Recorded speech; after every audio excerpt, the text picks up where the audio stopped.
На выставке представлено более 70 работ Заура Ибрагимова, созданные в разные периоды его жизни.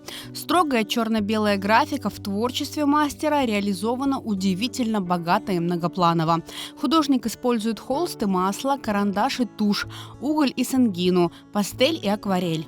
В совершенстве владеет сложными техниками гравюры, такими как мягкий лак, линогравюра и меццотинто. Эта техника меццотинто чем интересна, конечно, художник может разные тонкие оттенки передать, от глубоких таких черных, темных оттенков до светлых. И может передать нюансы вот эти. И в то же время, когда художник работает, он отличается тем.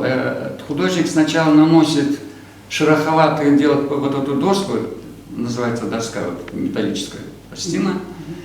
Затем по рисунку то, что нужно быть, чтобы светлое, есть шаг, он эти места выдавливает.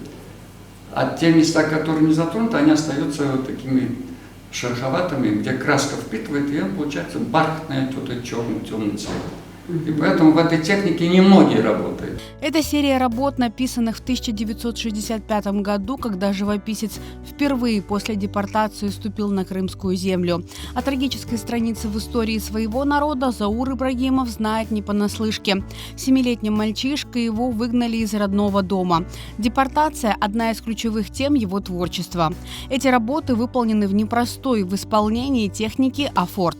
Покрывается металл специальным лаком, на ней наносится рисунок, выцарапывается, смывается лаком, накрывается потом опять-таки краской, кладут на афортный станок, и там есть вал такой, он крутит, и мы получаем печатную такую продукцию. На этих картинах магические духи Алтая, где Заур Ибрагимов живет до сих пор. Его творчество озарено доброй улыбкой, проникнуто оптимистичным мироощущением.